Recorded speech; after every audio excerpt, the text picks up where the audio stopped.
Here we go, back again with another match day review, and it's finished. Blackburn Rovers 1, yes, unbelievable, Sunderland 3, and we thoroughly deserved that victory tonight. What an absolutely fantastic performance from them lads out tonight in their third kit. That away strip has grown on me so much during that match. It looks so better in the flesh than it does on the pictures. But we've won 3-1, and I've got my lucky Stein here tonight. And we move up to 4th place. Absolutely superb. But no help from the referee, who was an absolute shithouse of a referee tonight. Anyway, we'll move on to the team. Team was exactly the same as it was when Ekwal went off on Saturday. Pritchard started, and Pritchard for me tonight was superb. Pritchard is different class from last season to this season. Remember, last season couldn't last 70 minutes, sometimes 60 minutes. This season is a different player. He looks fit, fresh, sharp. He looks just a different level this season. Over his injuries, he's lasted 92 minutes tonight. 92 minutes tonight.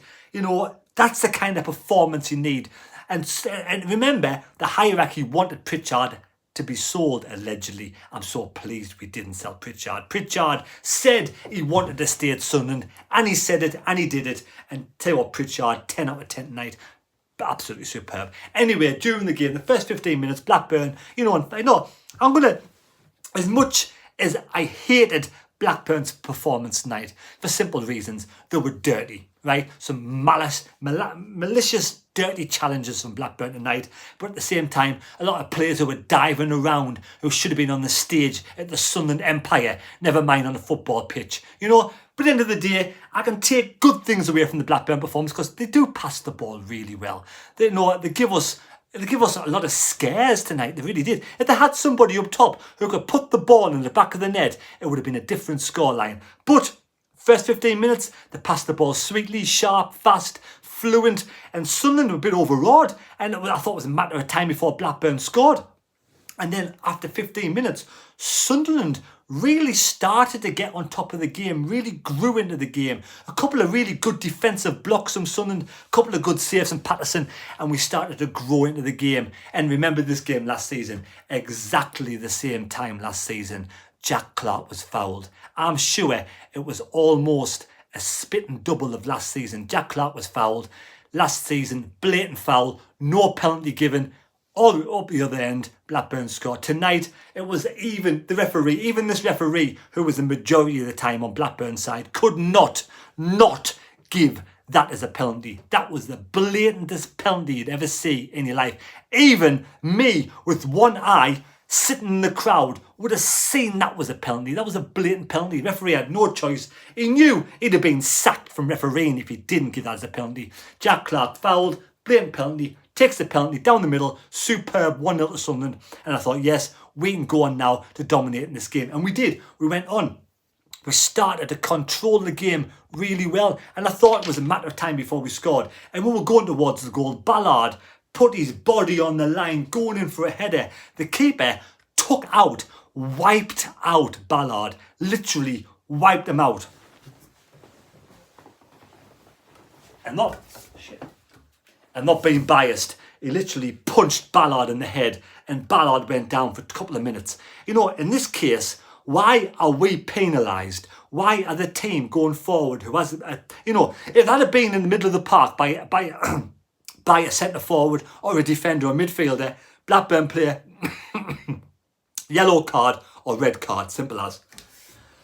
But the keeper, referees are shit scared. Referees, the keepers get a free roll. The keeper can do whatever he wants, he gets away with it. And the keeper got away with it. Pear's in goal, like Stephen Pear's son, gets away with it. Ballard is ushered off the pitch. He's been made, mind. He's probably got concussion or some sort of head injury or a facial injury. He's been told to walk around the pitch and then come back on. Why? In this day and age, the game should be stopped until the player is ready to come back on the pitch. Why should the team that's going for the goal, who almost scored the goal, who has their player fouled in the penalty box, why should they be punished by being knocked out to 10 men? It's a disgrace. That kind of football, for me, them rules are barbaric. You know, the Neanderthal. They need to change. But anyway, Ballard went off and they scored, which made it even worse. And Tony Mowbray was going up, never mind the Neanderthals, Tony Mowbray was going ape shit on the sidelines. He was going mental with the referee. I'm not surprised, because I would have been as well. I was livid here doing my live stream, never mind on the pitch as a manager of the team that's just been penalised having to play fouled. So Blackburn scored. One's a peach, and that made me even more angry and determined that we need to win today. And yes, Dan Neil came up with a good seconds before the half time. Yes, Dan Neil, superb shot, edge of the penalty box. He gets the ball, runs inside left hand side. He slots the ball across a crowded area. Keeper diving, lovely, lush, superb kind of positional play, and just puts the ball in the right. I don't even know what I'm talking about. Puts the ball on the right hand side at the bottom of the corner of the goal to make it 2-1 to Sunderland. We're going at half time 2-1. Just desert prevails. Yes, the laws up there, the gods were shining down on Sunderland because we deserved the 2-1 win after that injustice of going one's a peach. Half time 2-1.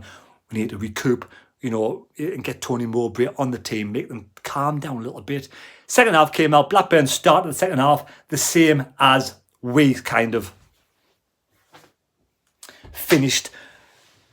So as the start of the first half, Blackburn had a lot of the possession of the ball. Second half, they were keeping the ball, trying to probe Sunderland's defence.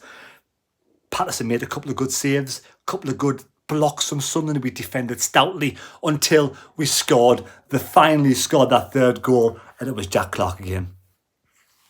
Jack Clarke's been superb tonight. You can see why teams want him. You know, end of the day, I think Jack Clarke is worth at least that double save from Patterson. Patterson made a double save there in the first half. It was superb. Let's watch this. Patterson's double save.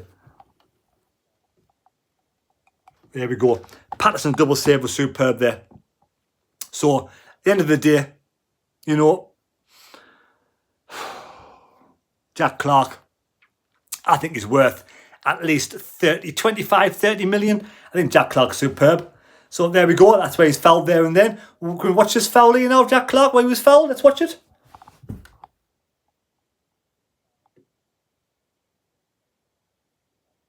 Oh, blatant foul all day long, 100%. The referee gives that's the only good thing the referee's done all game. Gives that foul. Anyway, Jack Clarke, I say he's worth at least 25 to 30 million. I know why teams want him. He was superb. He, for me tonight, is my man of the match. Never stopped running on the left-hand side. Kept the ball, carried the ball, controlled the ball. He's jiggery-pokery, you know, moving around in the penalty box. Players are shit scared of him, let's face it. They are. They're petrified. They're like sort of the Michael Myers. He's like the Michael Myers of a player on the pitch. The team, other teams are shit scared of him. They doesn't go in. When they do go in, they foul him. He gets a penalty. He got, at the end of the game, a malicious challenge coming because he was that much on the ball, controlling the ball, weaving the ball around. And the players don't even know what time of day it is, but they just go in and they foul him. And Jack Clarke, end of the day, for me, is man of the match. Superb performance. Brace, absolutely superb. Other good performances, Pritchard for me. I mean, it's hard to give, you know, it's hard to give, you know, players man of the match when players like Pritchard also deserve 10 out of 10, because for me, he was superb. He's an architect of a lot of Sunderland stuff that goes on. His experience and the knowledge, you know, even his fitness is so much better than last season. You have to give Pritchard 10 out of 10, but I give Clarke 10 out of 10, but I give it just to Clarke, or do I? I don't know. But the whole team performance, Job in the middle of the park, Job is superb as well. Let's watch Dan Neil. No, that's not. It's Bar. I thought it was Bar, but it's not. It's Dan Neil. Job, again, has been amazing in the midfield.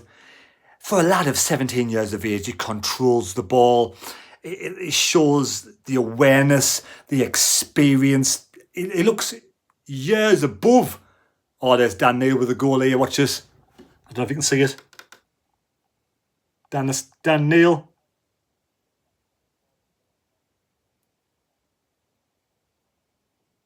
Oh, look at that. What a beautiful goal from Dan Neil. And again, along with Job, Dan Neil is amazing as well. Dan Neil, absolutely fantastic in midfield. The whole team today. At the end of the day, I love it when a player like that, who was on the touchline, a player like that who supported Sunderland as a kid, comes through and plays in the first team. And that's like a dream. It is a dream come true. It is an absolute dream come true for Dan Neil to be in this team, performing like that and scoring goals and coming away in the championship with 3 points. Yes, we're in 4th place. We are unbeaten in 5. We beat the likes of Rotherham. We beat Southampton. We beat QPR. And now we've beaten the likes of Blackburn with a draw with Coventry in between. What can I say? We move on to Cardiff. We're in 4th place. Get in. How are the lads? All I can say, happy days. I'm absolutely buzzing. We'll show you Jack Clarke's goal at the end because it was absolutely amazing, Jack Clarke's goal. It's going to be coming any second now. The 3rd goal. Is this it now on the counter-attack? No, it's Blackburn coming forward. But who was your man of the match? Who was your man of the match tonight? Do you agree? Jack Clarke? Job? Dan Neil? Pritchard? So many good performances. We can't even leave the show without talking about Ballard, Dan Ballard. Dan Ballard gets seven tons of shite kicked out of him, Dan Ballard. And Dan Ballard today, you know, he's head and shoulders above everybody. Dan is head and shoulders above everybody on the pitch. He puts his head where other players wouldn't do it. He puts his body on the line. He gets kicked all over the park and he clears his lines. He's a great defender, and Dan Ballard again was another superb performance on the pitch tonight, along with many others. The whole team was good. What can I say?